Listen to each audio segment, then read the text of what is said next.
नमस्कार, मैं हूं नारायण शर्मा और आप देख रहे हैं AINS न्यूज़ 24 चैनल। आज की ताज़ा खबरें।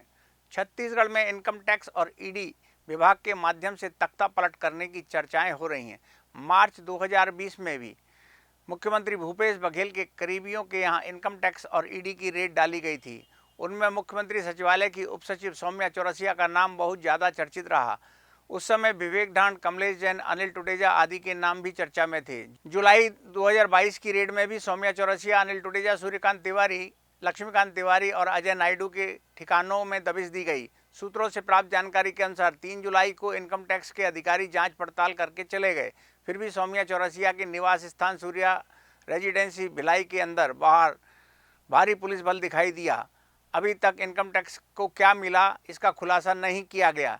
अब छत्तीसगढ़ में मुख्यमंत्री के करीबियों के यहां इनकम टैक्स की रेड के बाद ईडी की रेड पड़ने की संभावनाओं की चर्चा व्यक्त की जा रही है। इसकी आशंका मुख्यमंत्री भूपेश बघेल पहले भी व्यक्त कर चुके हैं।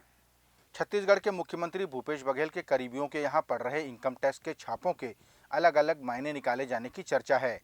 चर्चा में भूपेश सरकार के तख्ता पलट की संभावना भी व्यक्त की जाने लगी है।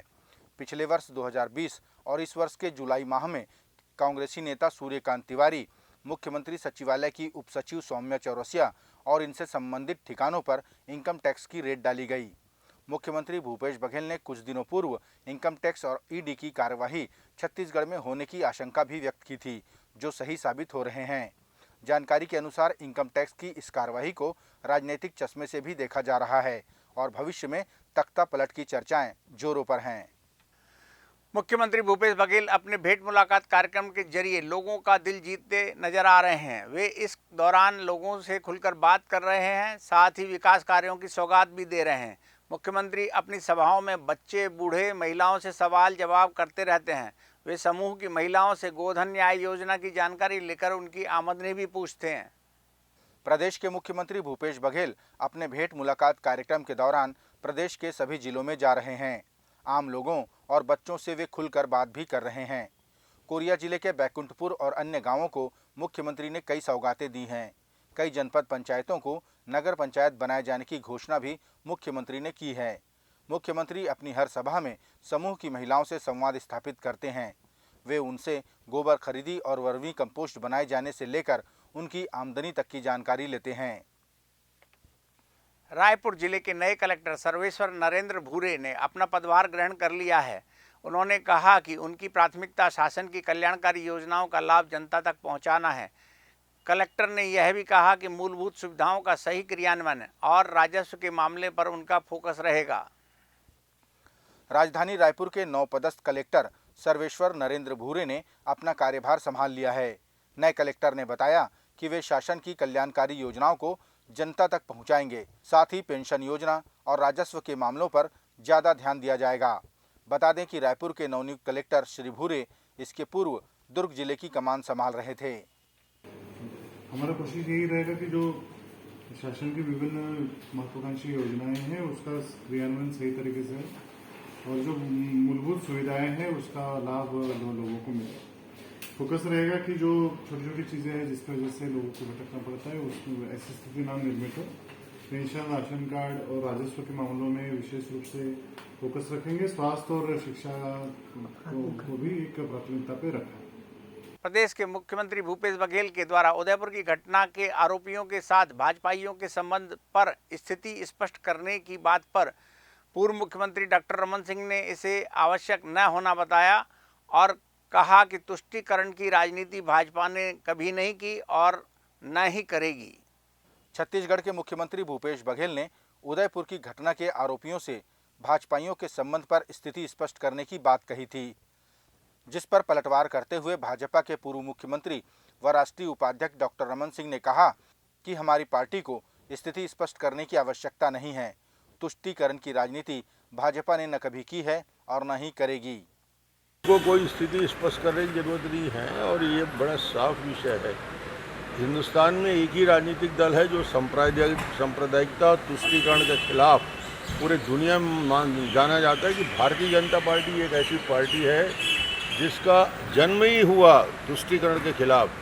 जम्मू कश्मीर में 2 निशान 2 प्रधान 2 विधान के खिलाफ हमने संघर्ष करके अपनी राजनीतिक यात्रा शुरू की। इसलिए तुष्टीकरण की राजनीति कांग्रेस करती है, भारतीय जनता पार्टी तुष्टीकरण की राजनीति न की है न कभी करेगी। ये खुली किताब की तरफ दुनिया के लोग जानते हैं। छत्तीसगढ़ में खाद की आपूर्ति पर्याप्त मात्रा में न किए जाने को लेकर जहां कांग्रेस सरकार पर आरोप लगा रही है, वहीं भारतीय जनता पार्टी के राष्ट्रीय उपाध्यक्ष और पूर्व मुख्यमंत्री डॉक्टर रमन सिंह ने खाद की आपूर्ति को पर्याप्त बताते हुए छत्तीसगढ़ में सरकारी मशीनरी और व्यापारियों के बीच साठगांठ का आरोप लगाया। छत्तीसगढ़ में केंद्र से मिलने वाले खाद की आपूर्ति आवश्यकता अनुसार न होने का आरोप लगाते हुए कांग्रेस के संचार प्रमुख सुशील आनंद शुक्ला ने कहा कि इस प्रदेश के 3 बार मुख्यमंत्री रहे डॉक्टर रमन सिंह को किसानों की चिंता करनी चाहिए और केंद्रीय मंत्रियों से इस विषय में बात करनी चाहिए। तो वो आंकड़े जारी कर दें। हमने तो आंकड़े जारी किया है कि किस प्रकार से मई महीने में कितना खाद देना था, जून महीने में कितना खाद देना है, जुलाई में कितना खाद देना है और केंद्र सरकार ने अभी तक कितना खाद दिया है। केंद्र सरकार छत्तीसगढ़ को जो कोटा निर्धारित किया था मासिक आधार पर देने का, उसका सिर्फ 45% ही खाद अभी उपलब्ध कराई है। तो ऐसी स्थिति में किसानों के पास खाद की कमी होना स्वाभाविक है।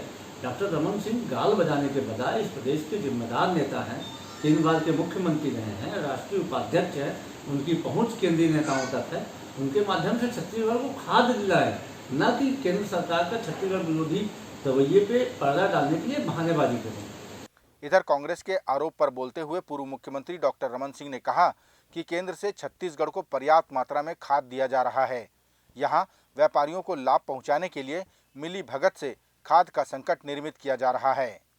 ये पर्याप्त मात्रा छत्तीसगढ़ को दी जा रही है। ये सिर्फ और सिर्फ व्यापारियों को लाभ दिलाने के लिए व्यापारियों को 60% कोटा खाद का, डीएपी का और यूरिया सुपर फास्फेट दे रहे हैं। ओपन मार्केट में व्यापारी के पास ट्रकों में जाके खाद ले लो, सोसाइटी में एक भी बोरा खाद नहीं है। इसका मतलब है जानबूझकर कालाबाजारी को बढ़ावा दे रही है सरकार और ये सब मिली भगत का मामला है। केंद्र के ऊपर डालने की ज़रूरत नहीं। जो निर्धारित कोटा है साल भर का और उसमें जो शुरू के 6 महीने में जो कोटा आना चाहिए उससे ज़्यादा खाद पहुंच चुका है। मैंने केंद्रीय मंत्री से भी बात की। रायपुर नगर निगम के मोर महापौर मोर द्वार योजना को लोग खूब पसंद कर रहे हैं, क्योंकि इस योजना के माध्यम से प्रत्येक वार्ड में लगने वाले शिविर में काम ऑन द स्पॉट हो रहा है। इन शिविरों में आधार कार्ड, जन्म मृत्यु प्रमाण पत्र, राशन कार्ड, मजदूर कार्ड और कई जन समस्याओं वाले कार्यों का निपटारा तत्काल किया जा रहा है। राजधानी रायपुर में नगर निगम द्वारा चलाई जा रही मोर महापौर मोर द्वार योजना को अच्छा प्रतिसाद मिल रहा है। रोजाना वार्डों में शिविर लगाकर उनके लंबित कार्यों को झट से पूरा किया जा रहा है। इन शिविरों में स्वयं महापौर एजाज ढेबर पहुंचकर जायजा ले रहे हैं और कर्मचारियों को आवश्यक दिशा निर्देश भी दे रहे हैं। और वैसे भी नगर निगम आदमी के जन्म से लेकर मृत्यु प्रमाण पत्र देने का काम नगर निगम में होता है। नगर निगम की जो मूलभूत जो हमारे काम होते हैं, हम आधार कार्ड, राशन कार्ड, मजदूर कार्ड, उसके अलावा आपके वोटर आईडी में नाम जुड़ाना, उसके अलावा आयुष्मान कार्ड, आपके जन्म प्रमाण पत्र, आपका मृत्यु प्रमाण पत्र, आपके जातीय प्रमाण पत्र, इस तरीके के काम इस शिविर में होंगे। इसके अलावा जो नगर निगम के जो काम लाइट, पानी, बिजली, इसकी भी आप तत्काल जो आप बताओगे, सबसे अच्छी बात ये रहेगी कि इसमें हम एप्लीकेशन नहीं लेंगे, तत्काल प्रभाव में इसमें काम करेंगे और हमारा प्रयास ये रहेगा कि जो भी वहाँ पर आए उसका तत्काल प्रभाव से काम हो। बस हमारी शर्तें यही है कि उसमें जो डॉक्यूमेंट्स जो मांगते हैं वो डॉक्यूमेंट्स की पूर्ति होना चाहिए और यदि डॉक्यूमेंट्स की पूर्ति हुई तो ऑन द स्पॉट उसका 10 से 15 मिनट में काम हो जाएगा, उससे ज़्यादा। शिविरों में लोगों के जन्म मृत्यु प्रमाण पत्र, आधार कार्ड अपडेट, राशन कार्ड, मजदूर कार्ड बनाने से लेकर वृद्धावस्था पेंशन और विधवा पेंशन जैसे अनेक कार्यों के दस्तावेज बनाए जा रहे हैं। नगर निगम की इस महती योजना का रायपुर वासी लाभ उठा रहे हैं। सभी ने इसकी सराहना भी की है। मैं टाटीबंद में रहती हूँ। मुझे पता चला आज समुदाय भवन में शिविर लगा है। मैं यहाँ आधार कार्ड में मेरे पति का नाम सुधारने आई थी। मेरा 5 मिनट में ये काम हो गया।